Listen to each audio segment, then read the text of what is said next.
All right. Well, welcome back. Hopefully, you're joining us again. I'm Curtis Gerhart, I'm Stephen Miller. and welcome to Horror of the Worlds. But there's no radio at all. Not even with the bombing plane that's coming over. All radio is dead. It's alive. It's alive. It's alive. It's alive. It's alive. We're going to make you one of the rising up.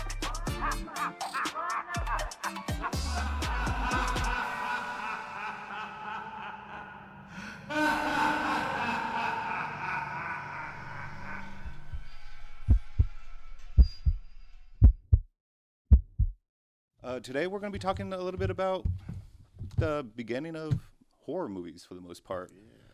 You know, like where it all started, how it started for the most part. Hopefully, we all find this entertaining enough. I mean, I did. I learned actually a lot through all this, like actually during a lot of research. Like, I didn't realize that, like, photography for the most part was created back in, or loosely created back in 1717 from Johann Heinrich Schultz. Created like photography where it was almost like a flash image on like a piece of metal for the most part. Right on. And so like fucking Germans to do the first thing again. The Germans. Fucking over 300 years ago, man. Like that is kind of crazy. Like the next thing that was close, like that was just almost more so like words and letters and stuff. Right. But it was a form of photography to begin with. And then about almost exactly 100 years later, roughly, God, man, I hate these names so much. I think it's Josef Nechfori Nipish in 1816, creating an image that was closer to actual photography. If I'm not mistaken, this was more so flash imagery on a white leather, if I remember correctly. Oh, right on. Yeah. And stuff. So That's pretty cool. and about 60 or so years ago, like the first in 1878, the first creation of like motion pictures Oh. and stuff, which this one is created from Edward James Muggeridge. But we all, if we're up to date on our horror movies for the most part, like everyone has seen this image, and that's the horse in motion that was in Nope. Oh, all right. You know, my great grandfather, one more great. You know, but that's was like the birth of imagery for the most part, pictures. Like I felt like we should start it off there to begin with. Yeah. You know, I mean, kind of always nice to have a little bit of background on how all this stuff started. Yeah, I didn't realize it went that far back. Damn. Neither did I. When I did a quick research, I thought it was like, you know, early 1840s, you know, something like that. You know, Back to the Future 3, you know. But no, like 300 years ago, all this stuff has started. Fucking insane. I don't know. I got a question for you though. Mm-hmm. How do you feel about coffee? Oh man, favorite. It's a must. Like that, like almost any form of caffeine. But Yeah. I mean, there's something about coffee itself. Like it's just like you can't beat that rush. You kind of get that taste, even that bitterness. Oh yeah, absolutely. I mean, I don't know. I'm bringing this up because, as funny as it is, Georges Méliès, like when he actually built his first camera, he actually called it the coffee grinder and stuff like that, and also the machine gun because of how fucking loud the thing was and stuff. So like it was just kind of crazy on how I think that's like probably one of the reasons why everything was silent as well, was that camera was super freaking loud. Hey, good luck getting audio over that shit. Right. Like I don't, have you ever seen the movie Amsterdam? I want to say it's Amsterdam. Hey, is this thing on? Oh, I made a mistake here. I meant to say Babylon, not Amsterdam. Both great movies, but I misspoke here. Continue to enjoy. I don't think so. I don't think I've seen Amsterdam. It's, oh gosh, So it is like loosely shot like early like Hollywood for the most part, not a horror movie. But it was the whole time frame when they were the silent movies into the talkies, like when they actually started talking all that stuff, and like they joke around on how loud the camera was, like where the camera had to be in a freaking soundproof box with like no air conditioning, like there's no air conditioning, with all this makeup, all these lights and all that stuff, and it was just like it had to be dead silent for the mics to be picked up and actually be audible. Like it was just That sounds fucking difficult to travel with, man. dude, like there was no traveling for the most part. Like it was just kind of crazy on like it was like you set the camera up, you stay there, like you have this area to work in. You know? Make it happen. But yeah, I guess like a little bit of background on Georges Méliès. I know I'm probably butchering that, but his first camera that the first camera that he used was a kinetograph. I want to say that's how it's pronounced. Robert Houdin, which was a nickname coffee grinder and machine gun due to how loud the camera was while filming. Loud and cumbersome, it had the same issues many cameras around this time had, which was the inability to move, which led to a lot of static filming. So this thing must have been like fucking massive, right? I mean, by the looks of it, torso size. it kind of looks like it was almost like torso size. I'm gonna say, I know. I just think it's kind of crazy on how, just how that all started off for the most part. Like just the name, just something so brass. Yeah. But Georges Méliès was born on December 8th, 1861 in Paris, France. As an inventive young kid with a father that was a shoemaker, he spent most of his time working with his father until he had to do mandatory 3-year military service, which seemed like that was what was going on in France, where more than likely, I didn't read this part, but I'm assuming if you're a male, you had to join the military services. You know what I mean? We'll talk about this subject even later, but I know a lot of it was they were trying to create a lot of families again because they had population issues. Not there was too much, it was not enough. So they were trying to create a lot of women to stay at home and be mothers and stuff. And it didn't quite work out for them. Well, it worked, but it didn't work at the same time. I mean, even in America, we try to do the same damn thing. Right. But yeah, after his 3-year service, or while he was in his 3-year service, he spent a lot of his time with one of his father's friends at the Egyptian Hall in London, where he actually found the interest of like illusions, like the whole like magic and all that stuff. Like yeah. The root of movie magic coming on. Huh? I want to almost say that's where like it had to have come from for the most part, was his love of magic and stuff. And like he like later on, like he continued to work for his father, like making shoes. He actually ended up, once when he got back to Paris, he started studying at, I'm going to put this on the screen because I'm going to butcher the name anyways, and if someone wants to do some research on it, École des Beaux-Arts.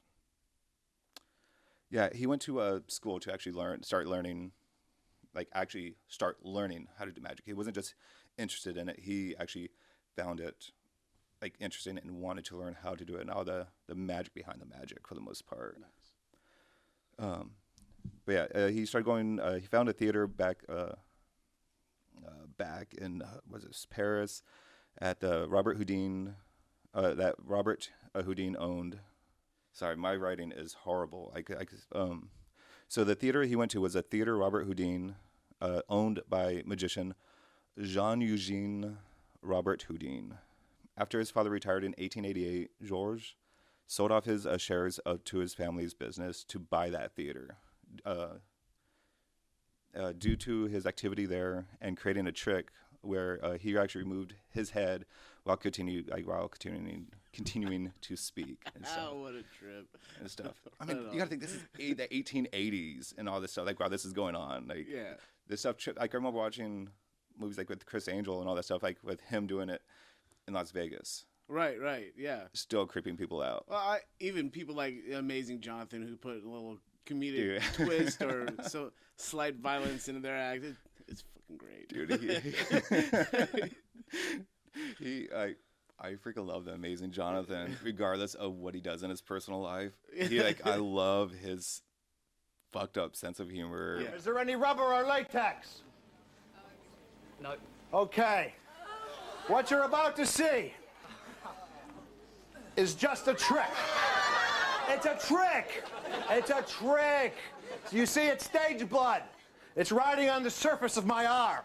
It's not penetrating my arm. That would be real. This is an illusion. This is real. Look. Check it out.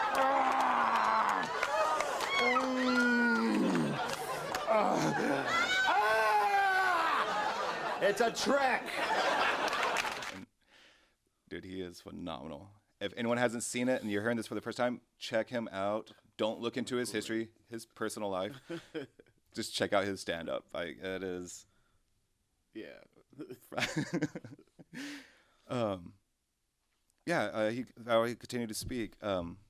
He was given an invitation to an event hosted by the Lumiere brothers, which these are the guys that actually created more so the actual camera and stuff. This was actually kind of created more so over in Europe, while America was kind of doing their own thing roughly around this time as well. But when George actually went to this this event, like that's where he actually fell in love with motion pictures, actually putting all this onto film and actually recording magic in ways. Right. But he, at the same time though, like he had money, and he was trying to actually purchase the camera from the brothers, but they was like, no, like pretty much screw you. Like I think he was offering them was like 10,000 francs at the time, which I did not do the math, but I mean 10,000 and anything is the bank there. Yeah. I would almost want to assume it's probably like 10, like at least 50,000 or so, something like in our money nowadays. But I mean, cameras were expensive back then. Now, I mean, shoot, we're still paying $1,600 on a cell phone. Yeah. Oh man, cell phones You know. are fucking ridiculous. But it's like, oh, it's only $40 a month. Yeah. Yeah. But yeah, he hunted down. He went. Georges Méliès ended up going all over Europe, trying to find anything that resembled the camera or something that he could actually make his own. He did end up coming across a device invented by Robert W. Paul, the animatograph. I'm horrible at this. After modifying it and making his own films, like his own film stock in Paris, since the only place to actually get film stock back then, like the actual film strips, was in London, but he wasn't stationed in London. A couple years later,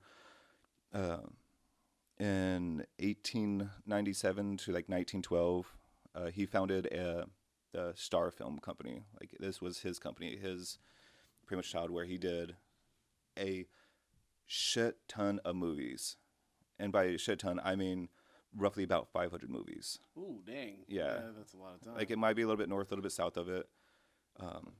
The only issue with that, like I don't know if we would actually ever get a actual answer of how many actual movies that was actually made from him. They were roughly ranging anywhere from like about a minute to about 40 minutes in length. So I mean, they're not movies by today's standards. It was lengthy for that time. But that's what you were able to do with the film stock and everything back then. But like pretty much by the end of his career, only about like 200 of the movies have survived. So that's about like 300.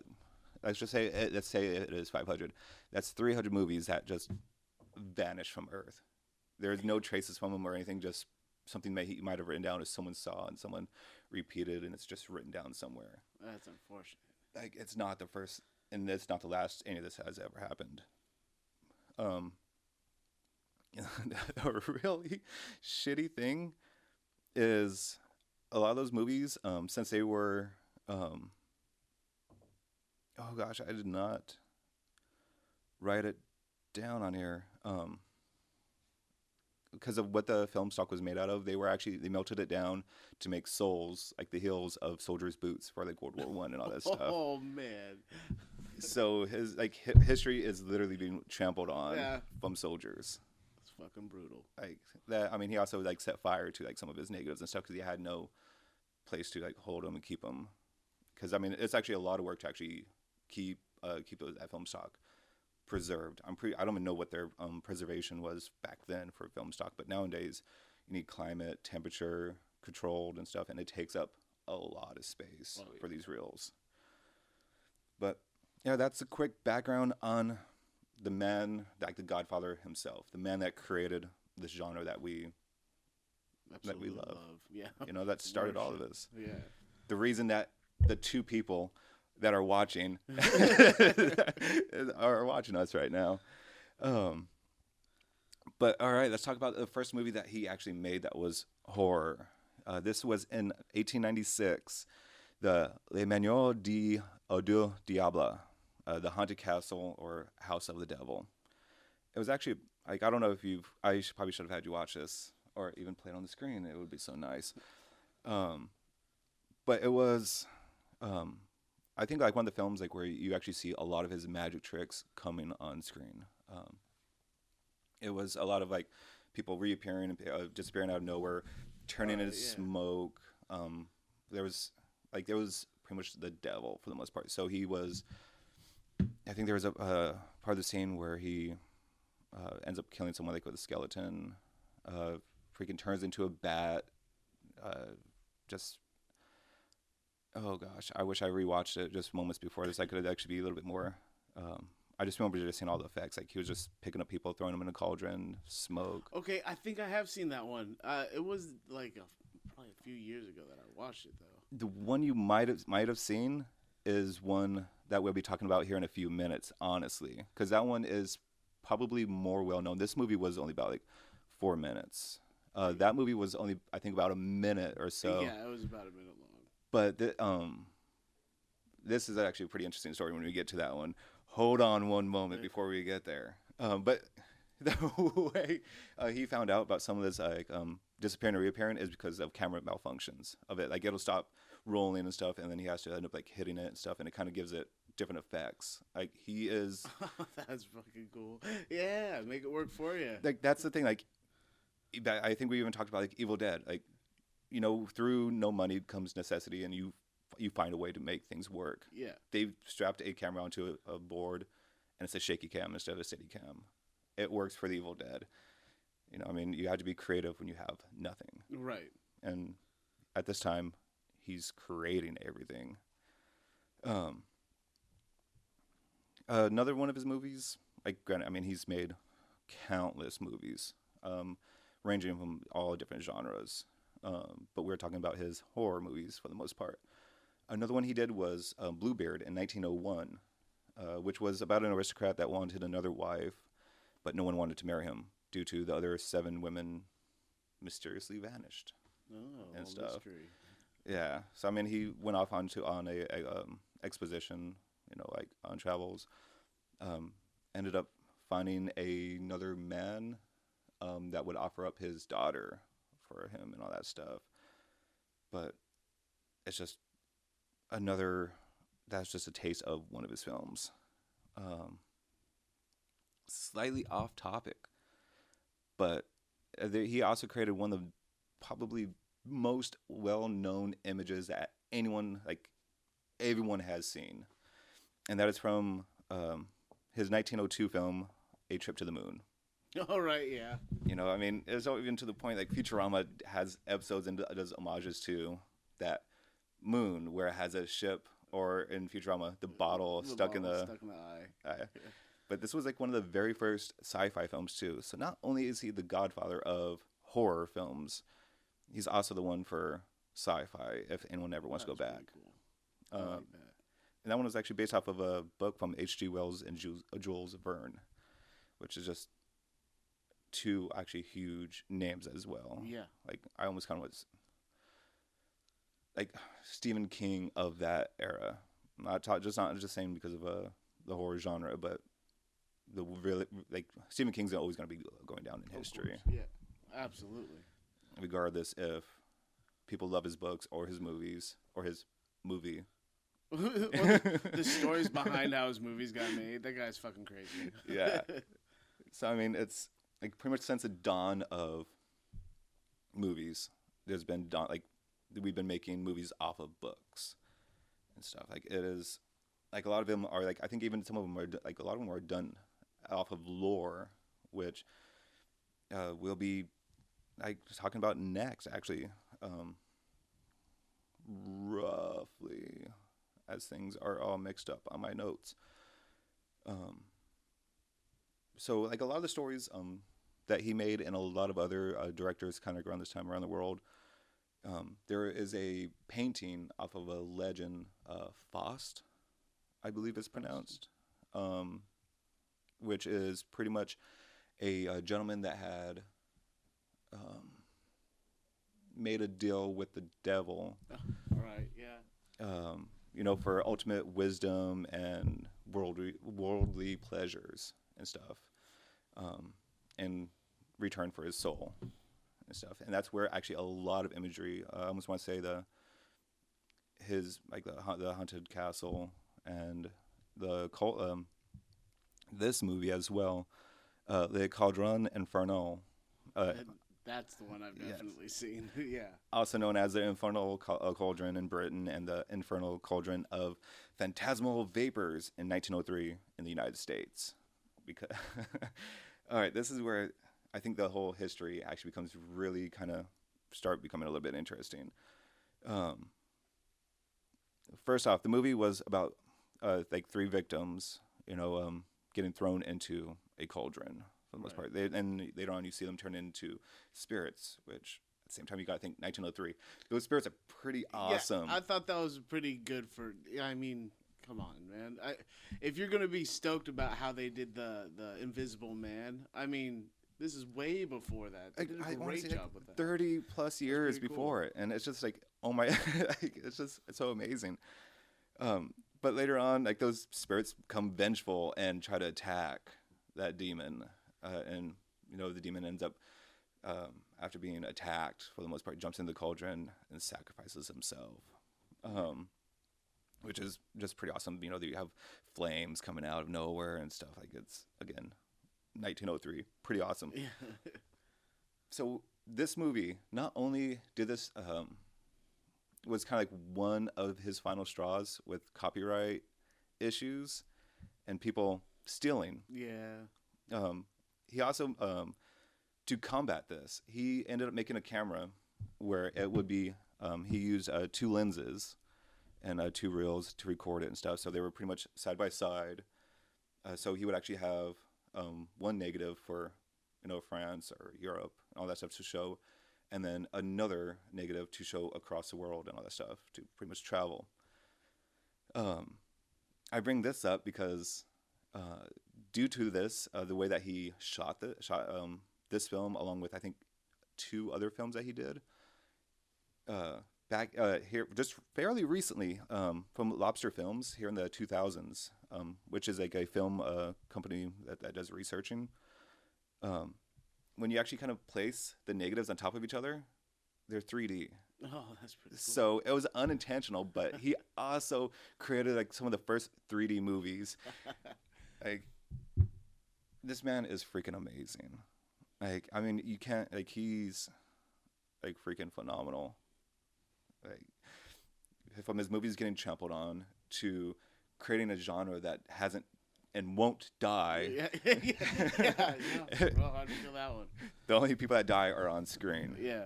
But he's done sci-fi. He's made accidental 3D movies 100 years later, but he's made 3D movies. The first 3D movie was a horror. That's awesome. It's accidental, but it's still fucking cool. I didn't even think about it, like the first one being like horror. That's that is actually pretty awesome. Damn it, I wish I would have thought of that. All right, we're edit it, so I said that first.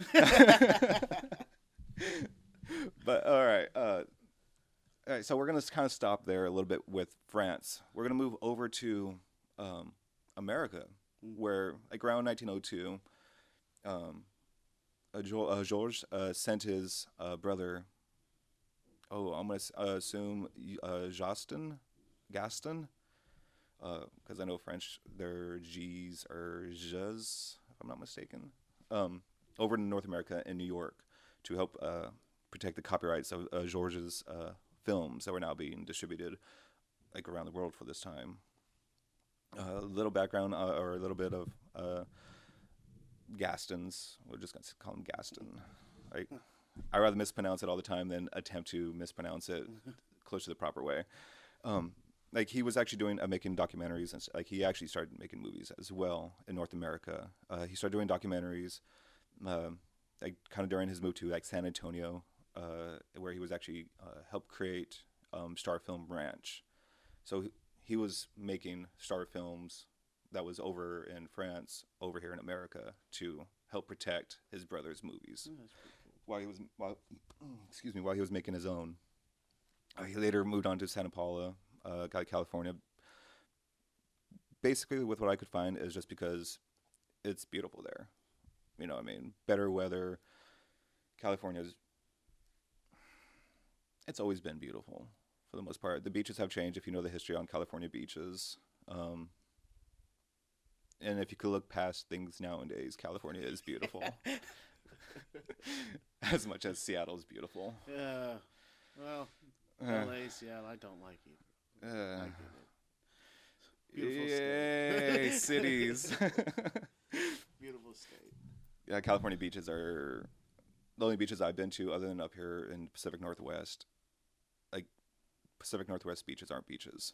No, hell I'm no. sorry, like, They're fucking cold. yeah, water's Rocky as gray hell. and just, God. But all right, so that's pretty much the Moliz brothers. So around this time, Thomas Edison was creating his own patents, you know, for the kinetoscope, which was another thing that a lot of us kind of are pretty aware of, is that box where people kind of looked into and cranked and saw the like pictures actually moving. Yeah. So I mean, it was that was his pretty much invention. So it was motion picture movies, but these were individuals seeing the movie. You know, while across the seas, they were making movies for multiple people to see. You know, I mean, not a lot of people came, but people came, and that was, you know, just enthralled by motion pictures on a screen being projected. But he was also, with what I found, it could be wrong, but some of the stories what I heard about him isn't untrue. The guy was kind of a dick. He pretty much that happens.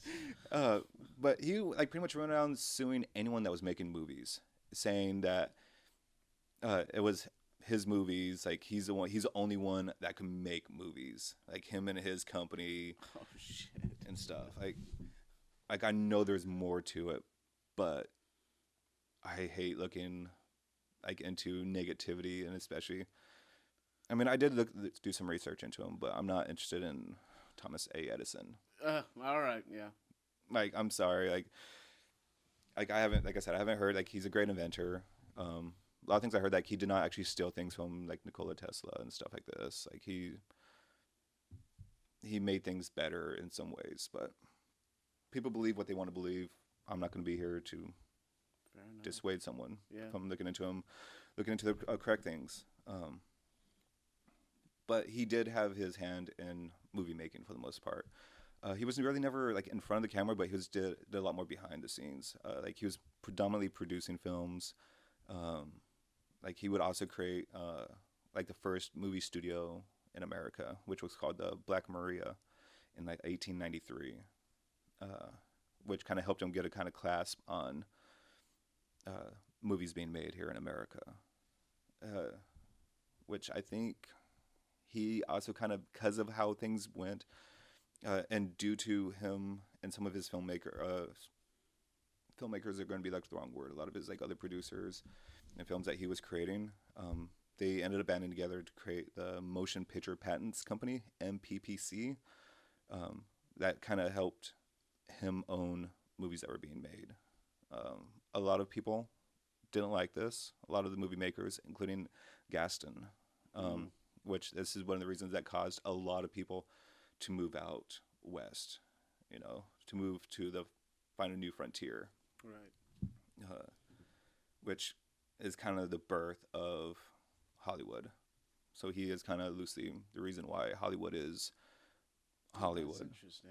Yeah, That's changed a lot, but it has. that's pretty cool. Like I will do more research into him. As much as I don't want to, I will when we start talking more about American movies and about the whole birth.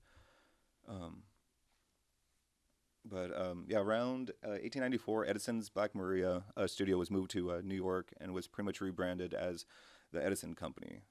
Edison was never really known for making movies, but producer. The whole filming process. With what I found, he ended up buying, I guess, what you could kind of consider like a flat on top of a building where it had like glass panels, and he was able to kind of help control the lighting and stuff to try to get the max out of every out of every hour of the day, which Georges ended up doing that as well. Like I think he ended up building a house that would actually rotate and stuff. Like it's just the ingenuity of what they had to do, and it's by today's measures is like almost so extreme. But I guess almost kind of looking at it really quickly, like kind of not looking back. Nightmare on Elm Street, they built a whole room to rotate. Yeah. That ended up not rotating. Yeah, there was some issues there, but it still made a great scene. So I mean, I guess people still do it now, but I guess now they use computer graphics because it's just cheaper and easier. For instead of building a house just to destroy it in some cases. But I still like the way you gotta. The Thing is a fantastic reason. Sometimes you gotta build it by hand to give that. Make it extra. Make something real so it looks real. Yeah. Weird how that works. Crazy. Who would have ever known? God. All right.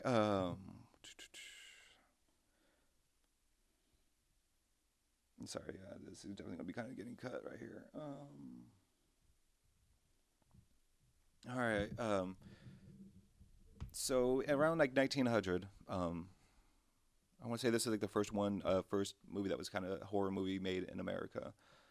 We already did kind of talk about it a little bit, but it was made from Edwin S. Porter, a film called Faust and Marguerite, and it was based off the French play called Faust et. I'm reading too much into it. Faust et Margarita. Faust was made a deal with the devil, as we talked about, for unlimited knowledge and worldly pleasures. What I took from it, from the movie itself, because it has Mephistopheles, like the demon, making it like trying to bribe Faust, because so his Marguerite is sitting there in a chair. Mephistopheles is bribing, like telling him, cut off, kill Marguerite's, like cut her throat and all this stuff. Faust is saying no, then Mephistopheles goes over to Marguerite and says, cut his throat and stuff, just trying to bribe him, which is actually kind of crazy. So I think, if I remember correctly, he ended up trying to kill Marguerite. She transforms into Faust, and then Mephistopheles is like, "What what's going on here?" Turns back, then it turns back into Marguerite. And I think like for the most part, Mephistopheles just kind of gives up stuff like. By the looks of it, I mean, this is a silent film. There is no dialogue. I think a lot of this time they have yet to start putting on. Pretty much like the scripts, like on the things for the words. But yeah, like this is all the lore behind like the painting, the play, like a lot of history is from this lore. Yeah, I want to say I seen that a little snippet of that play being reenacted in a movie. Like they kind of touched on the deal with the devil scene. I'm probably sure like even Futurama has probably even talked about this. I know like, Futurama has, but I'm trying to remember the damn movie. I can't remember it right now. No worries at all, man. Killing me. But yeah, I think like a lot of it finds its or a lot of media nowadays and back then took it from that lore. By the sounds of it, but yeah, the U.S. did kind of continue making some horror movies. One of them was actually based off of a novel. There was Dr. Jekyll and Mr. Hyde from 1908, Otis Turner.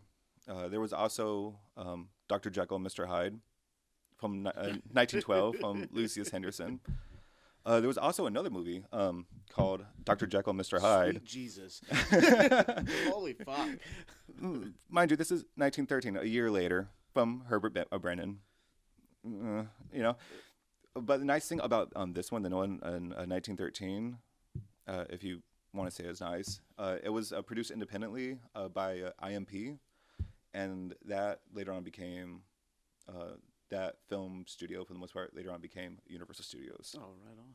So, I mean, third time's a charm, it creates Universal Studios. But at the same time, though, with just that little bit of information, it goes to show you that American movies has not changed at all.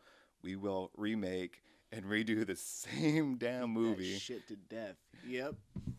But that proves that eventually you will get a Universal Studio movie. Yeah.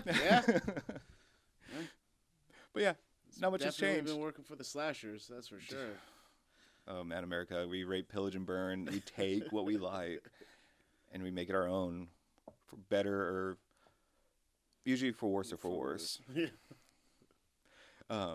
But around this time, from J. Shirley Dolly was the first Frankenstein movie in 1910 and stuff. That's one of my favorites right there. Which this isn't the one that more than likely that you've seen, or you might have seen this image before. He is a lot more. I don't want to use the word grotesque, but he's not the typical monster that everyone thinks of when you think of Frankenstein's monster. If I remember correctly, they try to make him a little bit less sympathetic, even that more so than the actual Frankenstein that everyone knows. That was in 1930, the 1930s. But yeah, I mean, it's just kind of awesome to kind of learn that a lot of these early movies were based off of books and literature and stuff. Not much has changed as well. As I've already said probably 20 times in this episode, a lot of movies have and always will be made from literature. You gotta have a script for a movie, right? The books are already halfway there. That's exactly there. Halfway there. That's as far as I'm going. Yeah, so with Edison pretty much cornering the U.S. market at this time, and Méliès and the Lumière's brothers cornering Europe's market, there was also a boom in Japan that was kind of happening around this time. I've read two things where the Lumière brothers ended up taking their camera like on the road and actually did like not events but like almost expos showing off the camera, like what they were able to do. Right. And that's how a lot of people started filming around that time frame. Was they were taking their camera around like, hey, look what we're doing, and other people wanted to do the same thing. But the other story I heard was there was a gentleman from Japan that went over to France and ended up going to school with one of the Lumière brothers around this time and saw what they were doing, and then he brought it back. But one thing that does, like, I couldn't find anything else that was different other than all this being the same. I guess they did bring the camera over to Japan, and like the first Japanese movie was in 1897, pretty much the sights of Tokyo, which it was just kind of like an image, motion picture of the landscape of Tokyo at the time. Video tour kind of thing. Yeah, like it was, by the sounds of it, pretty nice. You know, I mean, kind of showing around like, hey, this is Tokyo, which I imagine is probably just as awesome then as it was now in its own right. But quickly followed up by that was, all right, here's some good punishment of some names and some words. It was followed up by Shiro Asano. He made two films. One of them was a horror ghost film called Bake Jizo. Otherwise translated over to Jizzo the Spook. Oh, well. And that one, actually, I'm gonna hold off on description of that movie for the moment. Another movie that he ended up making was Shannon no Sose, Resurrection of a Corpse. These are actually pretty brutal freaking names. I mean, leave it to Japan to make something brutal. This is in 1898.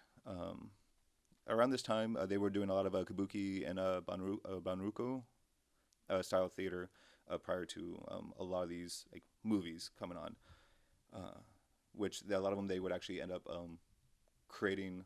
They were their own theater, but a lot of them they would actually end up speaking and acting during the movies to kind of create a voice during the movies, stuff which actually I think is kind of awesome when you don't have any sound of voice. I know we did music to kind of go along with the movie, to kind of a little piano play in the background. Oh yeah, and there was nothing.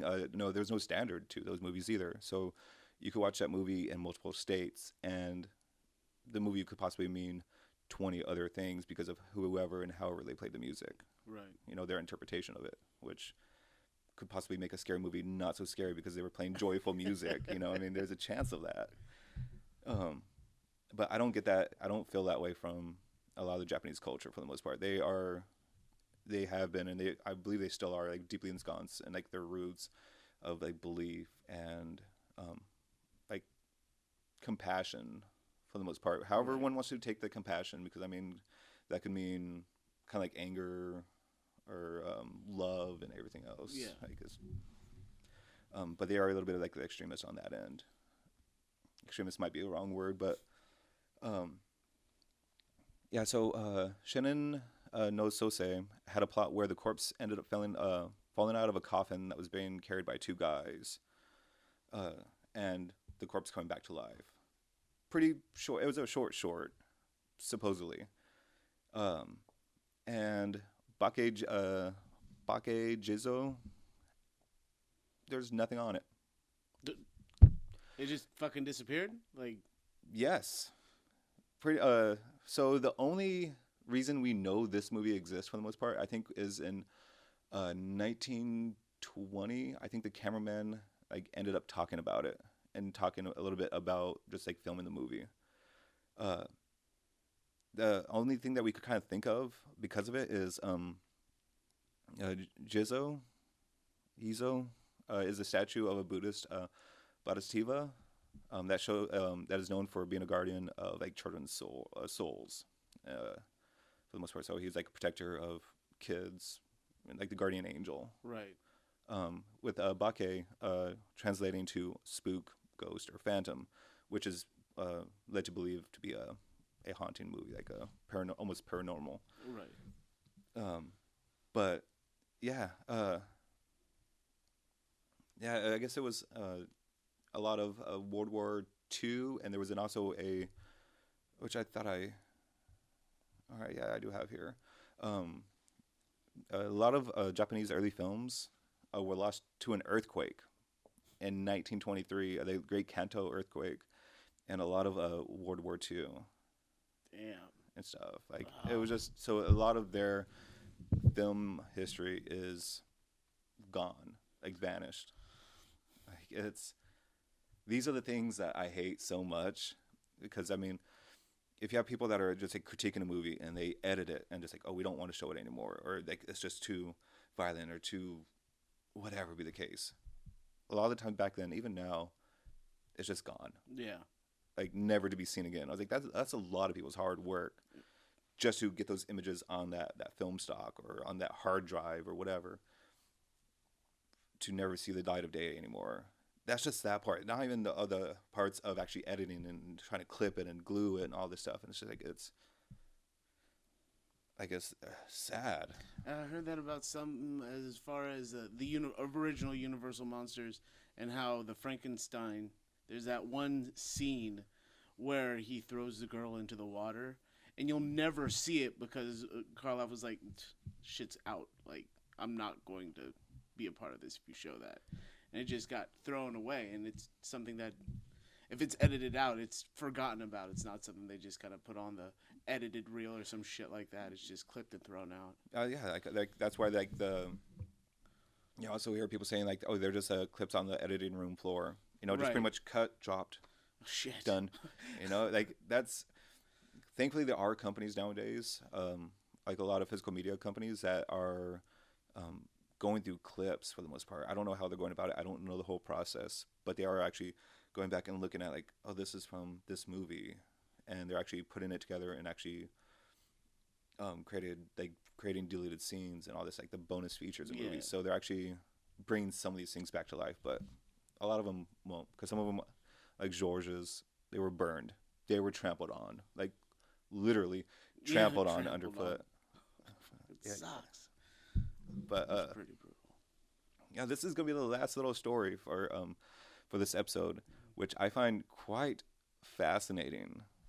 I shouldn't say fascinating because it's kind of fucked up, but I say fascinating because this happened in the late 1910s for the most part, which this is why it's not awesome, but it led to 2 suicides. Holy shit. Yeah, all based off of a study that I will look more into when we actually talk about this episode and the subject. But if anyone ever wants to look more into it, it's a Shinragan experiment. So this is where this this college, university professor ended up doing. He studied numbers, if I'm not, or letters. I don't even think I have that written down what it was. But he ended up coming across these 2 women. Mifune Chizuku, which was acclaimed clairvoyant, and another woman called Nagawa Ikaku, which had thoughtography, which she was able to kind of burn images to a photographic plate, like of what she saw, like in her head for the most part. So Pretty cool. You had these 2 people that were being studied, like all right, like they were trying to almost disprove or prove what they were was actually true for the most part. Like if they could actually see through images or see through objects. I think one of the studies they ended up doing was they ended up writing a word or miscellaneous words, wrapping them up, putting them in like a lead box, and Mifune,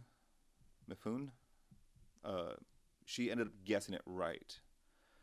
But I guess she kind of cheated, supposedly, like where she asked for a piece of paper for something, and then she ended up seeing the answer. I will look more into it and stuff because it is actually a decent sized article. This happened like over for like 3 years, if I'm not mistaken. Or it was like 3 years until the book came out because of the suicides.